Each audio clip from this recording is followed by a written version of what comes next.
topin Brazili, kafja dhe ç'është tjetër të simbolit e Brazilit, Gjergji? Samba. Progreso është samba. Samba. Preshili do të të bëj një samba, po... Ja po e bëre jeme madhe. Do morë dorë pakitjet. Do të tregoj një kuriozitet për Brazilin. Për hir të së vërtetës, Brazili nuk e ka pasur fanellën verdh me jeshile. Deri në vitin 1950 ata kishin fanellë të bardhë komplet, por humbën me Uruguayn, humbën në mënyrë tragjike në Maracanã 50-ën dhe hoqën bluzën e bardhë në shenjë mallkimi dhe që nga një moment veshën fanellat verdh e jeshil. Pra Brazili verdh e jeshil që ne njohim sot ka datuar pas vitit 1950. Po Goni, si e shikon këtë botror? Si ka ardhur në syrën e një specialisti sporti kaq vite? Shiko, botrori natyrisht nuk jam unë i parë që e them shfaqja më e madhe sportive pas Olimpiadës. Olimpiada është më e madhe në botë, pastaj është kampionati botror i futbollit.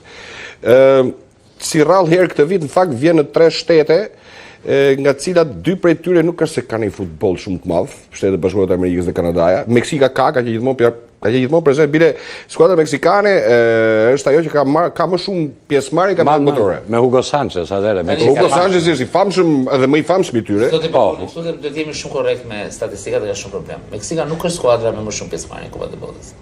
Është skuadra që shumë shpesh ka kaluar turën e parë, por Brazili është skuadra më shumë. Me statistik, jo me ndeshje. Unë thash, me statistik, pjesëmarrje nëse statistikat i shohim dhe i ndjekim të dy bashk, unë e di që Meksika është skuadra me më shumë pjesëmarrje botror.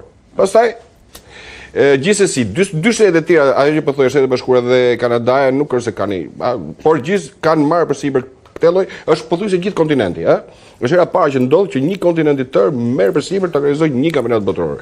Kjo është do të thotë që futbolli bashkon, është iniciativë shumë e mirë e FIFA-s që e shpërndan tashmë, nuk është më vetëm në një vend. Atmosferë, pa dyshim që ka atmosferë shumë të mirë, pa dyshim që ka konsiderohet një festë ndërkombëtare, janë miliarda shikime, klikime që ndodhin gjatë gjithë kësaj kohe. Në Shqipëri nuk e di ne për momentin them që nuk ka një atmosferë shumë të madhe, shumë e trazuar situata tek ne.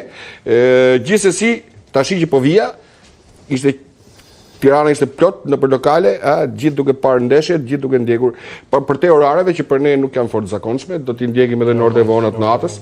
Por që gjithsesi unë besoj që me këtë numër të madh që ka marrë, se është botrori që ka numrin më të madh skuadrave, nga krahasimisht me tjerët, shtete si Guracao për shembull, kuptoni, ka ngel jashtë Italia, ku diun shtete kampione bote dhe lojtarë shumë të mëdhenj që s'po marrin pjesë, po ja ku marrin pjesë. Do ta ndjekin gjithë shqiptarët futbollin, kampionatin botror, apo tradicionalisht e kanë ndjekur.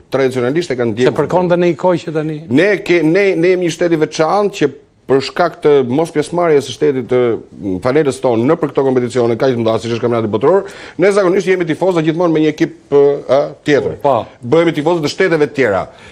Kjo për historisë tonë, dhe normalisht unë kam përshtypjen se Shqipëria ndahet tashmë pa italianët, të cilët janë pozicionuar sa ndej këtej, nuk janë se s'janë. Janë pozicionuar disa me skuadra tjera, mbi zotrojnë tash Brazili është okay, që ka shumë tifoza, ka Gjermania shumë, Spanja është e viteve të fundit, Portugalia është e viteve të fundit prap. Domethënë risi që në studio shoh një tifoze portugeze. Kjo është. Prandaj do të pyes, si shikon këtë botror? Si vjen ky botror? Çfarë risish ka? Ky botror për mua është të vetme rëndësi që ka është se ka më shumë pjesëmarrje nga vitet e tjera. Po, 48 skuadra.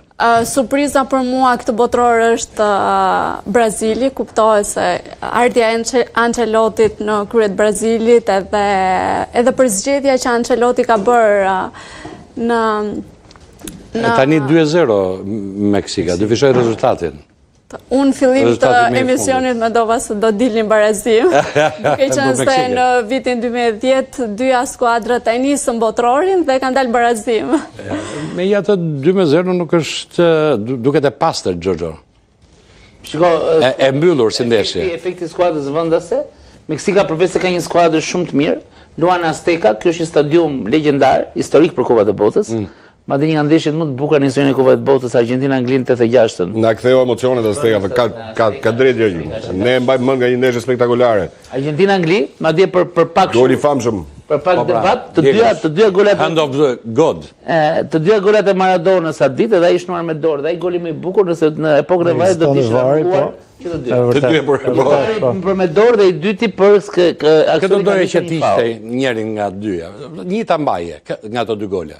Po shiko, unë mendoj që asnjërin gjesh. Ja, asnjëri, sepse unë i përkas futbollit romantik dhe emocional të viteve 90-2000 dhe unë vari nuk është se kam përqafuar shumë për vërtetës, pavarësisht se mendoj. Atë pëlqejnë këta arbitra që janë bërë si UFO tani kështu ku dy.